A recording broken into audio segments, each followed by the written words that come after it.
Hey everybody, this is Quentin from KQTUH here with Gaming Navi and Vice Dinah Carvey.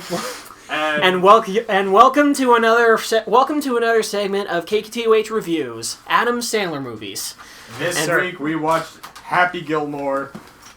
Yes, we have. Good movie. One of my favorite Adam Sandler movie of all time. And one of Sandler's best of all time. Yes. And for me, it pales just slightly in comparison to Wedding Singer. Uh-huh. Yeah. Those two movies are really, in stiff competition with being the best. But since this is a golf movie, yeah, we're doing Kirby's Dream Course. Yep, for the background for all of you guys. But Dream Course is not the main attraction. Main attraction, Happy Gilmore. Yeah. What do you got to say about it, Quentin? But before we get started, though, I would like to recap on what we're doing for our podcast. So for each of the movies, we're alternating between good and bad, but we're also doing something original for taking a look at the tropes. So we have split into the Seven Circles of Sandler, and by reading them off, we have let's see here, celebrity cameos, which is self-explanatory. Cliched plots, which, less explanatory. Yeah, cliched plot really depends. If you've seen a Sandler movie, you probably know what we're talking about. Yeah, it's going to be based on the writing mostly, how predictable it is, how strong or lazy the writing is, that kind of thing. And then we have lowbrow humor, which is very broad, but it's going to range from toilet humor, like fart jokes or any form of bodily secretion, but it's also going to be sex jokes and offensive humor too. Mm-hmm. Like, for example, a sex joke in Happy Gilmore is the scene where Happy is signing a woman's breasts. Yep, for instance. An example for us. Yeah, and then we have punching down, which is usually bullying certain groups, like physically and with words.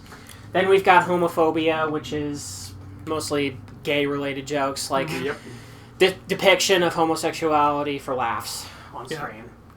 And then we have stereotypes, which is making fun of certain demographics, blatantly making fun of them on screen, whether it's race, gender, that kind of thing, or religion. And then we have product placement, which is also self-explanatory. Yes. The Sins of Sandler. The Seven Circles of Sandler. So now, let's talk about Happy Gilmore. What do you guys... It was a very funny movie. We saw last week, for sports reference, we saw Waterboy, and we were pretty mixed. Here, I can definitely say, good film. I really can't say I see anything wrong with this one. It's just perfect all around. It's perfect all around the board. Because, it has its dumb moments there, but even in its dumb moments, it's funny. It is funny. And which, in the end, is what a movie should do for you.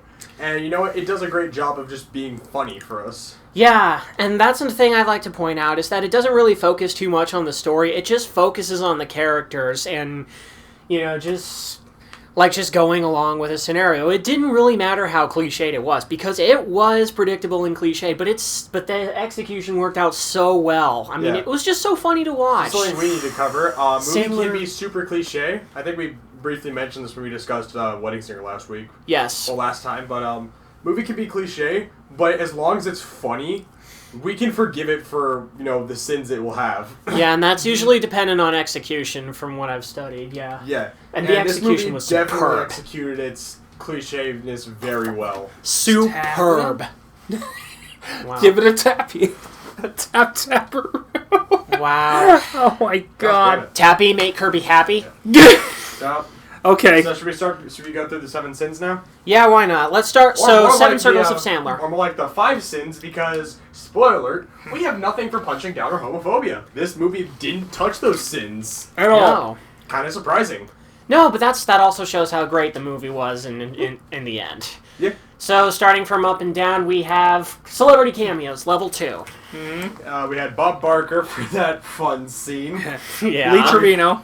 Who else do we have? I feel like Ben Stiller. Yeah, Ben Stiller was the crooked elderly home man, which was hilarious. Bastard. Yeah, the crooked elderly caretaker. And other than that, the cameos weren't really such a big deal. In regards to the celebrity cameos, and especially, a.k.a. Ben Stiller's, I kind of wish his comeuppance was a lot bigger because you only see it in the deleted scenes. Yeah. But, fuck. Would have been more satisfying. He's just thrown out a window by Happy Gilmore. I expected a lot more like the elderly to beat the living piss out of him. Would Eldon just gain up on him or something? Yeah, I was expecting something Yeah, like that'd that, be to pretty be funny honest. too, yeah. Like, that's what I was expecting, comeuppance-wise. He's then still... we find out it's just Sandler throwing him out a window. Two-story Yeah, window. but we didn't expect that either. And that's actually rare in Sandler's movies nowadays. Yeah, for him to be unpredictable. Exactly. I think that's what stands out as far as the writing goes. That was actually a strong point. Yeah. Even if it's only a deleted scene. Exclusive to, like, the DVD release. Yeah, I mean, let's be honest. It would have been satisfying to see. It would have been satisfying to see Ben Stiller get the shit beat out of him. Yeah, no, it would have been super satisfying. But at the same time, we would have expected it, though, too, wouldn't we? Yeah. Yeah. Mm-hmm. So, I mean, I think that's really it for cameos, is it? Yeah, that's really all it was. So yeah, I mean, this next one's no surprise. Cliched plot. Level 2. Level 2, yeah. Which, I mean, this follows most tropes. I mean, there's a hot woman.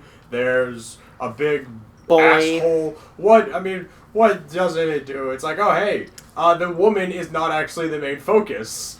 That's a first, and it's mostly focused on the grandma who's put in an evil elderly home. Thanks Ben Stiller. And it's just done in a really funny manner. I can't help but say, yeah, it's not that cliche. It's, its own way, it's kind of unique. It's also one of the purest reasonings for what Adam Sandler's character does, what he does in the movie. And the grandma's just he such literally a sweet just character. wants... Yeah, the grandma's so sweet. Make your putt, Richard.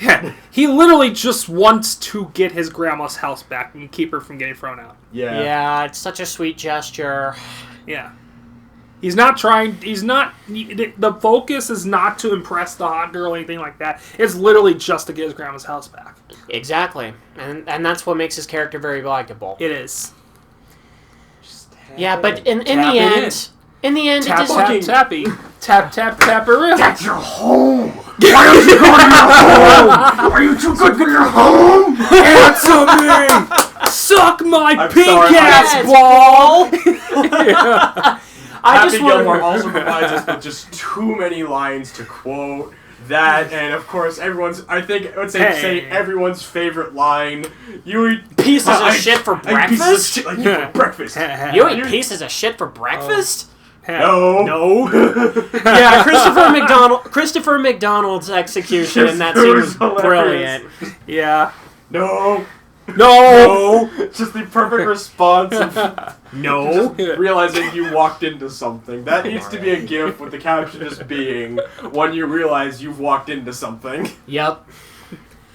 Oh my god, the execution of the acting and the plot, they were just beautiful. Oh yeah, definitely. It was some pretty damn good acting. I'll say, yeah. So what's the next one we have? Lowbrow humor, level 2. Yeah, there was some lowbrow humor. There was not so much fart jokes, but really blatant, like mostly sexual humor. Yeah, like as for mentioned, there was him signing a woman's boobs. There was Oh yeah, at the beginning when Sandler was kind of playing with some of the long objects, like when did he play with a traffic cone, like a traffic cone, a gas pump, shit, or jerking off in public. And there was also one Shooter McGavin was talking about all the hicks he saw. I shouldn't refer to them as hicks, but that's kind of a lowbrow humor you're doing yourself. Some of his fans mooned me with them saying happy with the hot in one cheek and the P in the others. Yeah. There's lowbrow humor throughout all of it, but it's actually kind of genius. We can't really criticize it for it. Wow, way to interrupt my sentence by fucking up your putt there, buddy.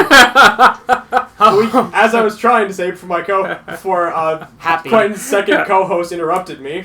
Happy. Yeah, sure, he's the Happy Gilmore of us. Yes! Oh wait, he's losing. Actually, no wait, he's winning. Hey, you were acting like Happy too. Yeah. Yeah, that's a good one there. Yeah, so what was I just saying before? We were talking about the lowbrow humor in the movie. Right. Yeah, it's got.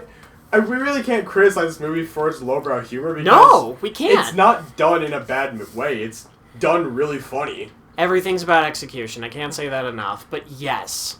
Like, you can have dumb humor like that, as long as it's done well, anyone would be... Then no one can criticize you for it. Exactly. Whereas in Waterboy, some of its humor was definitely forced out just because, hey, we need to have something. Because the plot says so. Yeah. And it just was not done well. Not It's very. like, hey, they all live in a swamp in the South. Let's make them Hicks. It's like, no. Well, that's also stupid. stereotype. Yeah. So it's like a mix. It's like a mix of lowbrow humor in the midst of stereotypes. Mm-hmm. But which does bring us to... Wait a minute. No, that's not it. It actually does bring us to stereotypes, now that you mention it. So, good timing. Yeah. Stereotypes was level 2. Wait. Honestly, I think I wasn't forgot. that many in there, really. I honestly forgot. Why did we make the level stereotypes? I don't think... It wasn't a demographic or... There was kind of not that very many stereotypes you'd expect. Stereotypes level 2. Now, wait a minute. I do remember we did mark a stereotype for Chubb's introduction. Like, because Adam Sandler made the assumption that Chubbs didn't Oh, get... yes, there was that. It's kind of but a that didn't half really- stereotype, It didn't feel that offensive, really. It really so, didn't. It was just kind of like he was like, hell no. No. Yeah. I mean, was there some sort of demographic we were looking at? Like golfers or... It really wasn't, really. It was just there wasn't really poking fun at golfers, really, honestly. Or any form of demographic at all. No, not really. It was pretty clean. It was just the hey, because you're black joke. Then I really don't think that should count for any level of stereotype. I think we should just throw that off. Jesus. Yeah, no, never mind. Never mind. We don't. No stereotypes. No stereotypes. No stereotypes at all. So the stereotype circle is invalid at this point. I will give you that one. Whatever, shoot me, Gavin. We all know Happy wins in the end. Yeah, and I am happy. The price is wrong, bitch. Speaking of, that was a great scene. Yes, it was.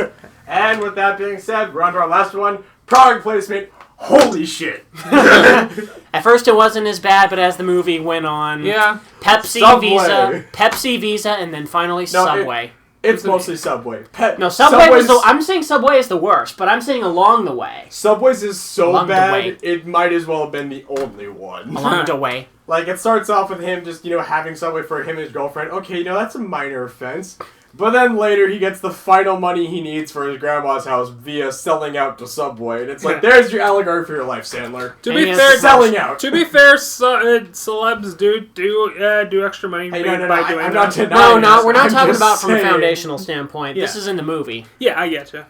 And also, he went as far as make the commercial in the movie. Yeah. And, the added joke of, where am I going at this? Product placements are so common, we made the most sin for him, so... Yeah. I mean, at least it's not like the Body Shop, the Thai Whack, DNC, Radio Shack. Oh my God. What the fuck? I don't want to think of Whitey. Yeah, let's not soil this review of Whitey.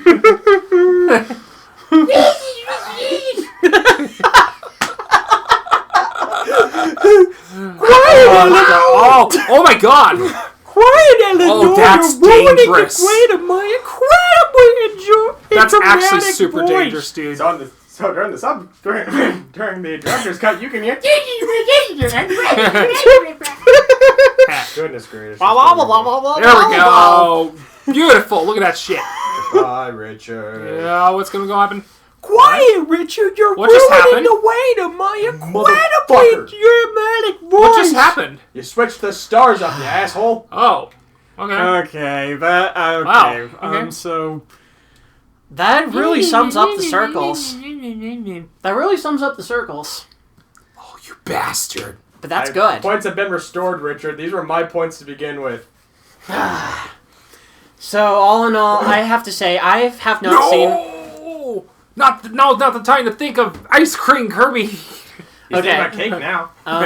Okay, so My thoughts, I've honestly never seen Happy Gilmore up until now. I just know that, by creating this list, and talking about Adam Sandler all the time, I knew it was one of his best, and it was critically acclaimed. But after watching this, I gotta say, it was hilarious. The lowbrow humor of the plot, I mean, those things never mattered. And I already said that. But it also funny. Honestly, kind of did the cliched plot in an all right way, to be honest. Yeah. And we did say that earlier. Yeah. I really liked the set. I really liked the setting, and this shows that Adam Sandler can be funny when he wants to. Yeah. And he was. This was just a truly funny film for him. It was. What was some of your favorite moments in the film? Oh, I know what mine is. Damn. Tell yours first. Great. You can count. You can count on me. Waiting for you in the parking lot. Oh, shooter! Guys, you know what I just realized? What? The fact that Happy Gilmore, instead of focusing on the plot, it focuses more on the fact that these characters are who they are and riffing off each other to make these memorable lines. Yeah. That is exactly what made the Puyo Puyo series famous. So I think Happy Gilmore is the closest thing I can make in relation to the Puyo series to make it relatable for our audience. Did you just connect Adam Sandler to Puyo Puyo? There's your whole channel in a nutshell. It's Puyo Puyo and Adam Sandler. Hey, at least Adam Sandler actually made this one hilarious and relatable. Yeah. I mean, it's Happy Gilmore. Yeah. So think about it. Nice. It focuses on the characters exclusively, and they can be funny. Yeah. And Puyo Puyo was the exact same way. So. Oh God, I'm getting tired. Yeah. Okay. Don't fuck up, Richard. Yeah. Honestly, that whole character of I actually can't remember his name. His whole character was just funny because he wasn't angry. It was just he had some of the best lines in the film. It was nice shot there. Here, yeah. Happy Gilmore did the same thing. Yeah, well, Happy Gilmore could. Oh my gosh! It was just really funny. Hey, Richard. Happy. Are you too good for your home? That's your home! Hey, Richard, you're gonna have to hit me in there. Am I? Yes. Get wrecked, son. Get wrecked, What was that about getting wrecked, son? You just put me back where I was. Yeah? Oh, fuck. You know I'm still winning, though, right? Oh. So we've got a Sandler and a McDonald here. Crap. There we go.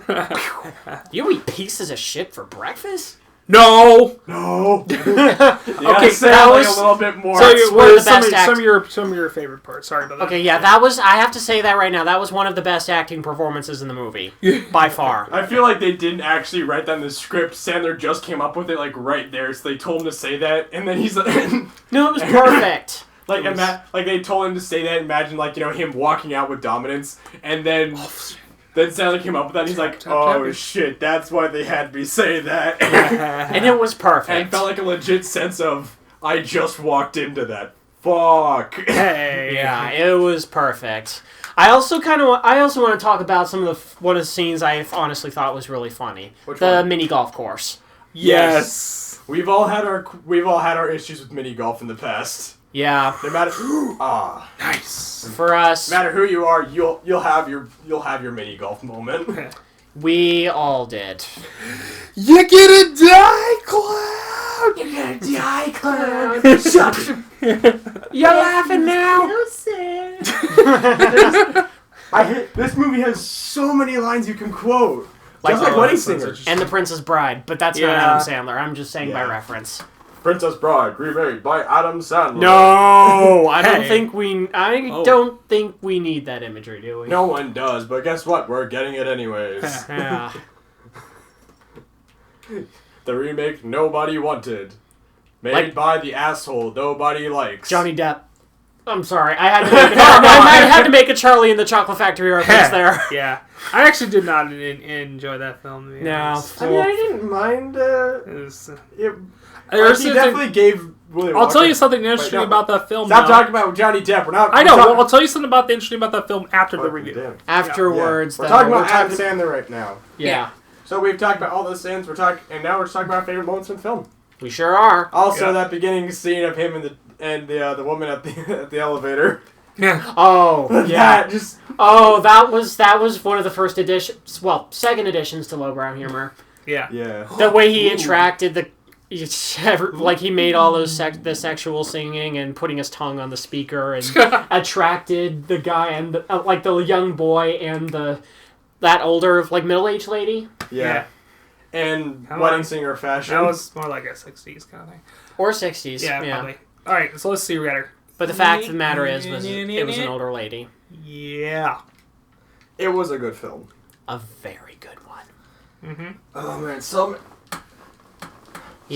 many good things to say about it. Yes. I mean, no movies without their faults. I think I want to go on. I don't want to talk about. So I started this off saying how it only pales slightly in comparison to Wedding Singer. That's mostly because Wedding Singer had a bit more just sweet moments for me. Yeah. Mm-hmm. Like enough sweet moments and a very satisfying conclusion. And that I felt like it was the better film. Yeah. Whereas in like Happy Gilmore, yes, we get a sweet ending and yeah, we have a lot of moments, but I just kind of felt like Wedding Singer just did it better. Yeah. I mean, we got like all loose ends and all conclusions shot. tied up, whereas here we have to go into the friggin' deleted scene so we can see Stiller get what's coming to him. Yeah. Yeah, so Wedding Singer had more of an emotional impact, and Happy Gilmore, well, made us laugh our butts off. It was a comedy and will forever be my second favorite sports-related movie. Yeah. But, yeah, it was good, but only slightly... Better. It's slightly worse than... Slightly Wedding Singer worse. will only be slightly better than Happy Gilmore. You motherfucker. Nice. Okay, so I have something to say about the film. There was a there's something we kind of have to point out here. Yeah. That out of all the protagonists we've seen in Adam Sandler movies, this is kind of one of the most likable protagonists. Because usually in the newer Adam Sandler films, you see like a lot of protagonists he plays as that's just irritating. Or generally disinterested. Yeah, but this one, like, it felt alive and he actually was really an enjoyable hero. He was. But you also got to remember this was the golden age of Adam Sandler. Oh, yeah. And also to add on to...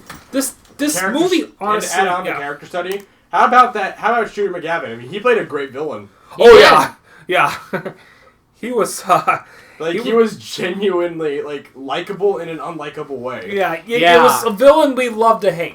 Yeah. Well, but then again, I'm just going to be honest. I've only been introduced to Christopher McDonald because he was the villain in another one of Sandler's productions. He wasn't the main character, but he played as the villain in Benchwarmers, and he is far unlikable than he is in Happy Gilmore. Which, during our watching Happy Gilmore, you actually kept referencing a couple times. Well, because spoiler alert, they actually do repeat a couple of tropes, like. I've noticed in a lot of Sandler's best movies, they do repeat a lot of tropes that worked with audiences in future films. Yeah. And I saw a couple of those moments. if it ain't broke, why fix it? Yeah, and I did see a lot of those moments in Happy Gilmore that did replay in the Benchwarmers, and I thought Christopher McDonald's role as the villain was one of those tropes. But at the same time, this made me put a better light on the character. I mean, he was funny, he was malicious, but he had somewhat of a sense of realism. Yeah. In comparison. And, he had desires which we understood, the want to be the best, and... He wasn't like a villain that you couldn't believe would exist. We all know there's people out there that are like him. Even though he was kind of a maniacal piece of shit, he was still... We all have a Shooter McGavin. We all have a Shooter McGavin once in our life at least. Yep. And you know what? It's just I will say though the ending was involving him was very satisfying. Oh my gosh, Mr. Larson. Mr. Larson. I'm gonna say. Yeah, I love how Mr. Larson at the beginning how originally he was a former boss that beat Sandler up, but then later on the character building actually makes him a supportive character. He forgives him. And even to the point where he actually chases after McDonald's character. He seemed to have forgotten that he actually said he technically referred to he said he told Gilmore that he was actually proud of him. Yeah, Yeah. that's cool. That's Mr. Gilmore's jacket. Like you can see when he's running, when it shows the close-up shot of him when he's running after shooter, you could just see the pure unbridled fury in his face. Yeah, and that's another thing I'd like to say. The movie actually provides really good context for the events going on. Yeah. So that's very good writing. So I think we've touched all bases with this film. Yeah, I mean, there are very little bad moments that were worth talking about. So. Yeah. There's no bad moments. I Been good. honestly could not stop smiling during this film. I love this film. It really honestly hasn't aged that much. It's I think it's aged kind of well. I think it has aged well. It's aged well, yeah. I'm gonna finish up this one. Anyways, Come on, get this. I don't think Any we would. Get that bread. Any last statements we want to have before we end the review? I feel like there is. It's coming to mind. We talked about the. I feel like there was something I kind of missed. I mean, we all feel like we missed something every once in a while. Did we talk about how the grandma was just the sweetest thing Yeah, ever? Yeah, we did. It's literally The every gator. grandma ever. What about the gator thing? Oh, the gator was hilarious. Yeah, let's talk about that real quick before we wrap it up. We had a classic revenge story with what was his name? Chubbs. That was actor. Yeah. That was actor. Carl Weathers. Yeah, Carl Weathers, where he used to be a golfer who lost his hand to a gator, and he dies in the film in the most stupidest way possible. Yeah. Of a gator, of a gator eating his hand, and it was very stupid, and I love it. But it also added to unpredictability within the predictability. Yeah. I still think that's funny. We see friggin' Sandler wrestle the gator, and then just to make things even funnier, he then later gets the dead gator's head and tries to give it to Chubbs, which actually ends up being his own death. Oh, This is man. really bad. It was hilarious. What about the ending, though, where they show the illusion of... Oh, yeah. of Chubbs. For spoiler, at the end of the movie, we get... Happy looks in the sky and he sees some dead people from the sky, which he waves to. One of them is Chubbs, another is the gator, which, they make sense. Chubbs is close to him, the gator, they wrestled. But then we have the stupidest one of all, Abraham Lincoln. Completely random. Speaking Also, of random... The midget in his happy place. Yeah, that's him. That's the other thing I was trying to remember. Who the hell other is random that? I have thing. to look that up now. I mean, was that a cameo? It's gotta be some kind of cameo, or it's one of the characters in the movie, but I don't know which one it is. Because if they keep... it's been bugging me ever since I first saw that movie. Yeah, just the fact that they keep repeating that joke, even though there's very little context to what it is, it might be a cameo, but we would have to look that up. Something really stupid and random. For those of you in the comment for those of you who are watching who do know who that is, feel free to post it in the comment section. Please. It makes no sense. It's just random midget in his happy In a cowboy hat. wasn't in the movie. Yeah. Like even Just being there. Yeah. It made no sense. It was the stupidest thing ever. But I kind of have to say it was kind of funny just wondering why it was there. Not as stupid as having a castle you have to plug in. To quote an Old Metal Alchemist, it's like a porcupine up. It's like seeing a porcupine up. I mean, yes, it's impressive. But you have to wonder how did it get there. Yeah. So I'd say that just about covers it. So that was KQTUH Reviews Happy Gilmore. Yes, sir. Next time we're going to be doing Pixels. Yes, which is spoiler. I actually really enjoyed that movie. So next week you will learn to respect other people's different opinions. And fuck you, Richard. Damn it. Okay, if you make this, you're the Happy Gilmore. I'm the Shooter McGavin. Go for it. Yeah, I know. That'd be a good way to finish it off. Yes. No! That's impossible! That's my jacket! Wait. We're tied. But you know what? Just to piss off. Wait, no, that was the last hole anyways. Who won? None of us. We just tied. Wait, you know what? I think that's tied? the best. We tied. I think that's actually the best way to end this review. So yeah, we'll see you all next week. Alright guys, we'll see you next week, and we're doing Pixels. Goodbye. Richard, you got anything you want to say? You all have a good night. Night,